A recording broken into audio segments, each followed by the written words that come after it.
1099 میں جب صلیبی لشکر نے بیت المقدس پر قبضہ کیا تو صلیب کے بیٹوں نے ایسے مظالم کا ارتکاب کیا کہ زمین و آسمان کانپ اٹھے۔ بچوں کو ماؤں کی چھاتیوں پہ قتل کیا گیا، حاملہ عورتوں کے پیٹ چاک کر ڈالے، بوڑھوں اور اپاہجوں کے اعضاء کاٹ کاٹ کر ہوا میں بکھیرے گئے۔ عیسائی افواج میں مسلمانوں کا گوشت دن دہاڑے بکتا تھا۔ معزز ناظرین، ہیکل سلیمانی کے اندر اور دلان میں مسلمانوں کا اس قدر خون بہایا گیا کہ گھڑ سواروں کے گھٹنوں اور لگاموں تک انسانی خون آ گیا تھا۔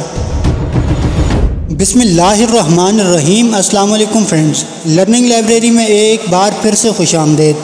ناظرین، دین مصطفیٰ صلی اللہ علیہ وسلم پہ کئی بار ایسے نازک ادوار آئے کہ جن کو فیصلہ کن لمحات کہا جا سکتا ہے، اور ان مواقع پہ صرف مسلمانوں کی زندگی ہی خطرات سے دو چار نہیں تھی، بلکہ ان کی تہذیب و تمدن اور ان کا نظریاتی ثمرہ بھی داؤ پہ لگا ہوا تھا۔ پہلا فیصلہ کن مرحلہ غزوہ بدر کے موقع پر پیش آیا، جب مشرکین مکہ اپنی خفتوں کو مٹانے کے لیے مسلمانوں پہ چڑھ دوڑے اور مقام بدر پر دونوں افواج کا آمنا سامنا ہوا، اور زبان مصطفیٰ صلی اللہ علیہ وسلم سے ادا ہونے والے الفاظ کہ یا اللہ، اگر آج یہ مٹھی بھر مسلمان نیست ہو گئے تو قیامت تک تیرا نام لینے والا کوئی باقی نہیں رہے گا، اس امر کا ثبوت ہے کہ دین مصطفیٰ صلی اللہ علیہ وسلم کے لیے یہ معرکہ فیصلہ کن ہے۔ معزز ناظرین، اسی طرح شام و فلسطین میں 1095 سے شروع ہونے والی جنگیں بھی دین اسلام کے لیے فیصلہ کن لمحات سے لبریز تھیں۔ تاریخ عالم بالخصوص اسلامی تاریخ میں ان صلیبی جنگوں کی اہمیت و حیثیت مقبول ہے۔ 1095 سے لے کر 1291 تک ارض فلسطین بالخصوص بیت المقدس پر مسیح قبضہ بحال کرنے کے لیے یورپ کے مسیحیوں نے کئی جنگیں لڑیں، جنہیں تاریخ میں صلیبی جنگوں کے نام سے موسوم کیا جاتا ہے۔ ناظرین، یہ جنگیں شام اور فلسطین کی حدود میں صلیب کے نام سے لڑی گئیں۔ یورپی مورخین کے مطابق 2 صدیوں پر محیط ان صلیبی جنگوں میں 60 لاکھ کے قریب انسانی جانیں لقمہ اجل بن گئیں۔ 1099 میں جب صلیبی لشکر نے بیت المقدس پر قبضہ کیا تو صلیب کے بیٹوں نے ایسے مظالم کا ارتکاب کیا کہ زمین و آسمان کانپ اٹھے۔ بچوں کو ماؤں کی چھاتیوں پہ قتل کیا گیا، حاملہ عورتوں کے پیٹ چاک کر ڈالے، بوڑھوں اور اپاہجوں کے اعضاء کاٹ کاٹ کر ہوا میں بکھیرے گئے۔ عیسائی افواج میں مسلمانوں کا گوشت دن دہاڑے بکتا تھا۔ معزز ناظرین، ہیکل سلیمانی کے اندر اور دلان میں مسلمانوں کا اس قدر خون بہایا گیا کہ گھڑ سواروں کے گھٹنوں اور لگاموں تک انسانی خون آ گیا تھا۔ معزز ناظرین، بیت المقدس پر قبضہ کرنے کے بعد بھی صلیبی لشکروں نے رحم نہ کیا، بلکہ اس کے بعد بھی صلیبی جنگوں کا سلسلہ جاری رہا۔ 1148 میں جرمنی کا بادشاہ کوانٹ سوم اور فرانس کے حکمران ہفتم لوئی کی قیادت میں 9 لاکھ افراد پر مشتمل فوج مسلمانوں کے مقابلے کے لیے یورپ سے روانہ ہوئی۔ اس سے صلیبی مارکوں کی طرح ان فوجیوں نے بھی انتہائی دکھ پہنچانے والی حرکتیں کی۔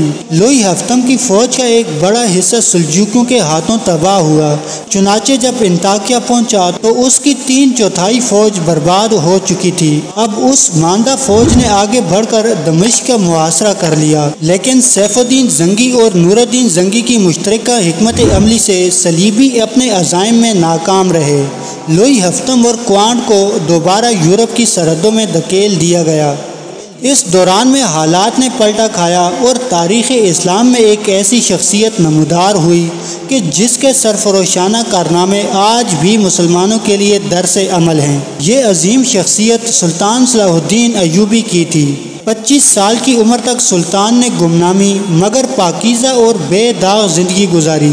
نور الدین زنگی کے دربار میں سلطان صلاح الدین ایوبی کا چچا کوشیر سپہ سالار تھا، اسے مصر کی مہم پر بھیجا گیا۔ کوشیر نے مصر پر فوج کشی کی اور اسکندریہ پر قبضہ کرنے کے بعد مصر کا بیشتر علاقہ اپنے قبضے میں لے لیا۔ صلاح الدین ایوبی بھی ان تمام معرکوں میں کوشیر کے شانہ بشانہ لڑے۔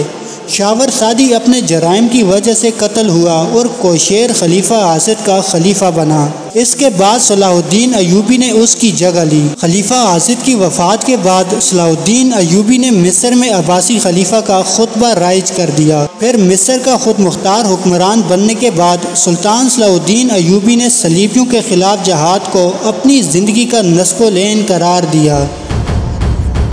ناظرین، 1186 میں مسیحیوں کے ایک ایسے حملے میں ریجنالڈ نے یہ جسارت کی کہ بہت سے دیگر امراء کے ساتھ وہ مدینہ منورہ پر حملہ کرنے کی غرض سے حجاز مقدس پر حملہ آور ہوا۔ صلاح الدین ایوبی نے ان کی سرگرمیوں کی روک تھام کے لیے اقدامات کیے اور فوراً ریجنالڈ کا تعاقب کرتے ہوئے اسے خطین میں جا لیا۔ سلطان نے یہیں دشمن کے لشکروں پر ایک ایسا آتش گیر مادہ ڈلوایا جس سے زمین پر آگ بھڑک اٹھی۔ چنانچہ اس آتشی ماحول میں 1187 کو خطین کے مقام پر تاریخ کی خوفناک ترین جنگ کا آغاز ہوا۔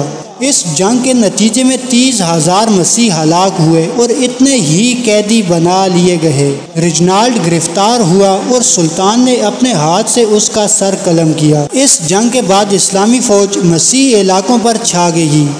معزز ناظرین، خطین کی فتح کے بعد صلاح الدین ایوبی نے بیت المقدس کی طرف رخ کیا۔ ایک ہفتے تک خون ریز جنگ کے بعد مسیحیوں نے ہتھیار ڈال دیے اور رحم کی درخواست کی۔ یروشلم جنگ کے نتیجے میں نہیں بلکہ ایک معاصرے کے بعد شہر کے مسیح منتظمین اور صلاح الدین ایوبی کے درمیان معاہدے کے نتیجے میں مسلمانوں کے حوالے کیا گیا اور اس طرح بیت المقدس مسلمانوں کے قبضے میں آیا۔ بیت المقدس کی فتح صلاح الدین ایوبی کا ایک عظیم الشان کارنامہ تھا۔ چنانچہ 2 اکتوبر 1187 کی تاریخ جمعے کا دن تھا جب دنیا کے مذہبی دارالحکومت اور سب سے متنازع سمجھے جانے والے شہر یروشلم میں تقریباً 9 دہائیوں کے وقفے کے بعد سلطان صلاح الدین ایوبی کی قیادت میں ایک بار پھر مسلمانوں کی حکمرانی کا دور شروع ہوا۔ شہر کی فصیلوں پر ایوبی پرچم لہرایا گیا اور مذہبی مقامات سے مسیحیت کی علامت ہٹانے کا کام شروع کیا گیا۔ نامور مورخ ہیرلڈ البرٹ لیم سلطان کی رحم دلی اور فیاضی کو یوں بیان کرتا ہے: سلطان صلاح الدین ایوبی شہر کو برباد کرنے کا کوئی ارادہ نہیں رکھتا تھا۔ اس نے اہل یروشلم کو باحفظ و امان شہر چھوڑنے کی اجازت دی، انہیں اسلحہ اور ساز و سامان ساتھ لے جانے کی بھی کھلی چھٹی دی اور نقدی کے سوا وہ ہر چیز لے جانے کے حقدار تھے۔ البتہ ہر مرد 10 اشرفیاں، ہر عورت 5 اشرفیاں اور ہر بچے کو 1 اشرفی بطور فدیہ ادا کرنا لازمی تھا۔ ناظرین، 2 اکتوبر کے دن اور آنے والے کئی ہفتوں تک شہر سے لوگ رقم ادا کر کے جا رہے تھے۔